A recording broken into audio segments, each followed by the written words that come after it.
That's how long they kept Michael Thompson in a cage for something he never did. No anger management classes helped. No chaplain's prayers landed soft enough. No amount of staring at a concrete ceiling at 2 a.m. made the betrayal hurt any less. But today, the cage opens. And the man walking out of Beaumont Federal Correctional Institution in Beaumont, Texas, is not the same man who walked in. That man was forgiving. This one isn't. Welcome back to Dad's True Revenge. Grab your snacks, get comfortable, and remember, the people in these stories had every chance to behave themselves. They just chose wrong. Drop a comment and be sure to subscribe. You're going to love it here. The morning of March 14th, 2024, started the way most significant days in my life did. Badly. The fluorescent light above my bunk had been flickering for 3 days straight, and the correctional officer assigned to my release processing, a heavy-set man with mustard on his collar at 6 a.m., moved like he was being paid by the hour, and had already earned overtime. Thompson, Michael, 47. Release date today. He didn't look up from his clipboard. That's me, I said, unless someone else wants the job. He didn't laugh. Nobody in Beaumont laughs before 8. They gave me back a brown paper bag containing my wallet, my wedding ring, which I still wore out of habit and stubbornness, and something I refused to name, $63 in cash, and a gray t-shirt I didn't recognize. I put everything in my pockets except the shirt. I drew the line somewhere. The gates opened at 7:42 a.m. I stood there for a moment, just breathing. Free air actually smells different. I don't care how poetic that sounds. It does. It smells like exhaust fumes and fast food grease and the particular sweetness of a Texas morning. And every single molecule of it tasted like vindication I hadn't earned yet but was already planning on collecting. I didn't know what was waiting for me on the other side of that parking lot. If I had, I would have walked slower, savored the last few seconds of simplicity. Kyle Murphy was leaning against a beat-up Ford F-150, the color of old pennies, arms crossed, wearing a Houston Texans cap that had seen better decades. Kyle was the kind of man who showed up. That was his whole personality, and honestly, it was enough. We'd been friends since 1987, back when we were both broke electricians working the same job sites in the 5th Ward. Now, I need you to understand something about Kyle Murphy. The man had called me Michael exactly twice in 37 years. Once at my mother's funeral, and once when he thought I was having a heart attack on a job site in 1999. Every other moment of our entire friendship, I was Mike. Just Mike. It didn't matter if we were in church, in court, or apparently standing outside a federal prison. To Kyle Murphy, I was always Mike, and that single syllable carried more warmth than most people manage with a whole paragraph. He didn't say anything when I walked toward him, just uncrossed his arms and held one out. We shook hands, then he pulled me in. "You look terrible," he said, clapping my back hard. "I spent 2 years in Beaumont, Kyle." Still, he pulled back and looked at me with that straight, no-nonsense face of his. "You eat, Mike?" We got into the truck. He had a paper bag from Whataburger on the back seat, and a large black coffee in the cup holder with my name written on it in Sharpie. Not printed. Handwritten. Mike, all caps. Like he'd written it 100 times before and would write it 100 times more. That nearly broke me more than anything that happened inside those walls. I picked it up and held it with both hands and didn't say a word for a full minute. Kyle let the silence breathe. That was another thing about him. He never filled silence with noise just to feel comfortable. He just drove, one hand on the wheel, Texans cap low, letting me have whatever I needed to have. Then, Benjamin called me, he said carefully, eyes fixed on Highway 96 stretching out ahead of us. There it was, the name, sitting in the air between us like a lit match. When? My voice was even. I'd even practiced. Yesterday. I wanted to know if I knew what time you were getting out. Kyle glanced at me sideways. I told him I didn't know. But you did know. I did know. He nodded once. I told him I didn't. I looked out the window at the flat Texas landscape rolling past, pine trees and gas stations, and the particular brand of nowhere that makes up most of Beaumont. 24 months and my own son couldn't drive the 2 hours from Houston himself. I sent a phone call through my best friend instead. Does he say anything else? I asked. Kyle was quiet for a beat too long. Kyle. He's in trouble, Mike. He exhaled slowly, like a man releasing something heavy. Real trouble. Business is gone. The Midtown office, the whole development company, Filed Chapter 7 in November. Lost the River Oaks house in January. Ella left him sometime around Christmas, from what I heard. He paused. He's staying in a rental in Pearland, the cheap end. Good, said the part of me I wasn't proud of. I didn't say it out loud. I wasn't that far gone. Yet. What does he want from me, Kyle? Mike, what does he want? Kyle reached into the back seat with one hand, keeping his eyes forward, and dropped a manila envelope on my lap. Thick, legal-sized. My name was written on the front in handwriting I recognized immediately. The deliberate, slightly overcorrected cursive of a man who learned to write left-handed after breaking his right wrist at 14. Benjamin's handwriting. I stared at it. He mailed that to my house 3 weeks ago, Kyle said. Asked me to give it to you today. First thing, I didn't open it. Not yet. I set it on the dashboard and ate my Whataburger in silence, and watched Texas slide past the window, and thought about the last time I saw my son's face, across a courtroom in Harris County, watching me get led away in handcuffs. His expression arranged into something that was supposed to look like grief, but landed closer to relief. I'd replayed that expression 11,000 times in 2 years. I finally understood it now. Lucy Stewart was waiting at Kyle's house on Beechnut Street in Westbury when we arrived, a modest neighborhood of oak trees and aging ranch homes in southwest Houston. Lucy was Kyle's neighbor of 15 years, and more relevantly, a paralegal at Murray & Associates downtown, with a mind like a steel trap and zero patience for nonsense. She was sitting on the porch steps with a laptop open and a legal pad on her knee, and she stood up when she saw me. Michael. She hugged me briefly, professionally.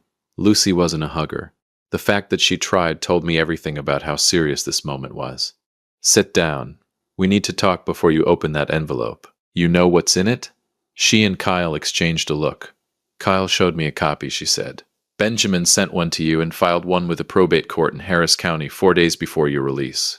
She sat back down and turned her laptop toward me. Michael, Benjamin named you sole beneficiary of his entire estate.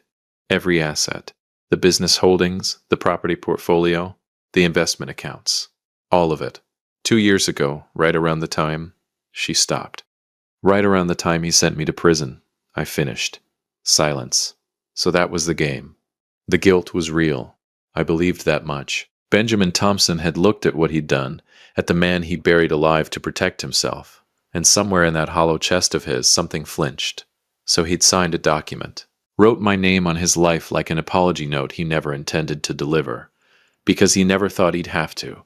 He thought the business would survive, the marriage would hold, the lie would keep. None of it kept, and now I was holding the deed to the ruins. There's something else, Lucy said quietly. She turned a page on her legal pad. I've been doing some digging, about Ella, about the miscarriage. She looked at me steadily. Michael, the hospital records from St. Luke's and the medical center. March 2022. I got them through a contact. She paused. Ella's OB noted acute stress and physical trauma consistent with a fall. There were also traces of... She glanced at Kyle. Say it, Lucy. I said. Cocaine. In Ella's system. Secondhand exposure, the notes suggest. Someone in her immediate environment. She closed the laptop slowly. It wasn't you, Michael.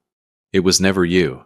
And somewhere in that rental in Pearland, Benjamin Thompson knows exactly whose fault it was. Kyle hadn't said a word through any of it. I looked over at him.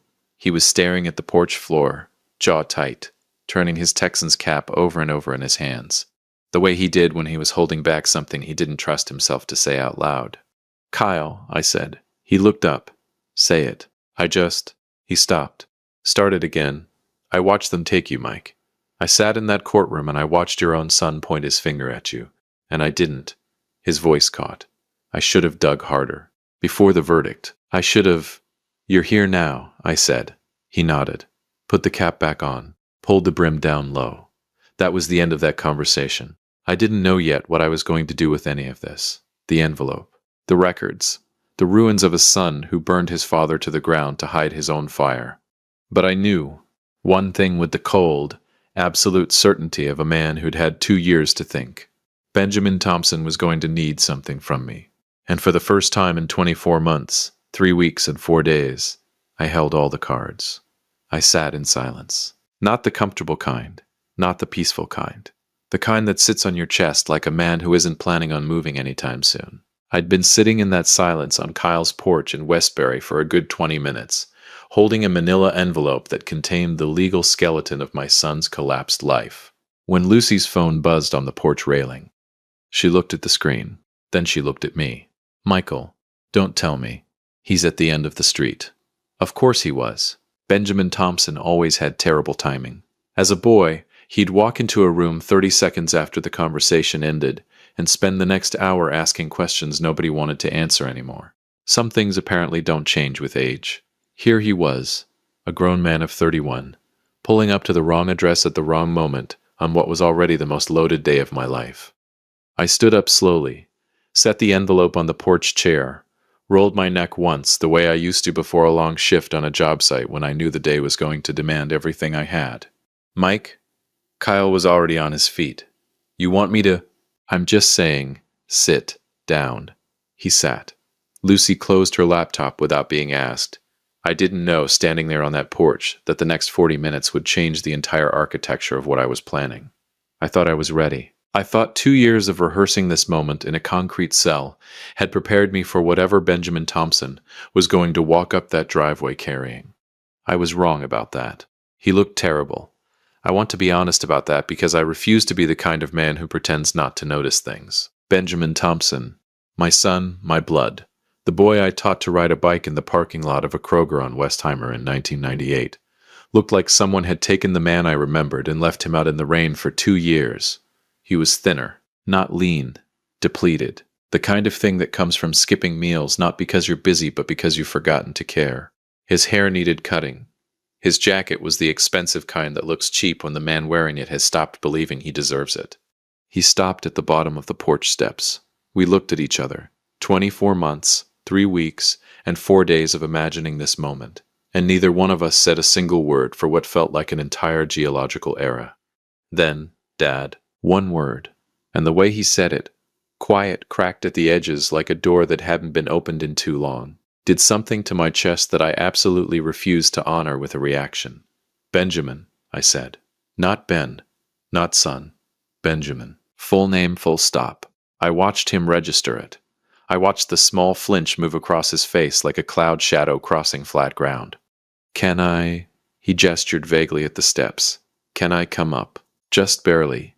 He came up and stood on the porch and looked at Kyle, who looked back at him with the particular expression of a man who has been your friend's friend his whole life and has now firmly and irrevocably chosen a side. Benjamin looked at Lucy. Lucy looked at her closed laptop. He looked back at me. "You look good," he said. "Don't do that," I said. Benjamin. "Don't." He stopped, swallowed, nodded once. Good. At least he still knew when he'd said something stupid. We went inside. Kyle's living room was the same it had always been. Mismatched furniture. A flat screen that was too big for the wall it was on. A Houston Texans throw blanket over the couch arm that had been there since at least 2015. Lucy sat in the armchair by the window with her legal pad. Kyle stood in the kitchen doorway with his arms crossed and a look on his face that said he was staying in this room whether anyone invited him or not. Benjamin sat on the edge of the couch like he was afraid it might swallow him. I sat across from him in the wooden chair Kyle used for watching games. I didn't lean back. I didn't get comfortable. I wanted him to feel every inch of the distance between us. "You got my envelope," he said. "I got your envelope." "Then you know—" "I know what's in it, yes." I laced my fingers together on my knee. "What I don't know is why." He rubbed his face with both hands. "Dad." "Why, Benjamin?" The room was very quiet. Outside, a lawnmower started up somewhere on Beechnut Street, droning pleasantly, completely indifferent to the implosion happening inside this house. "I panicked," he said finally. 2 years ago, when everything started falling apart with the business. I panicked and I thought if something happened to me,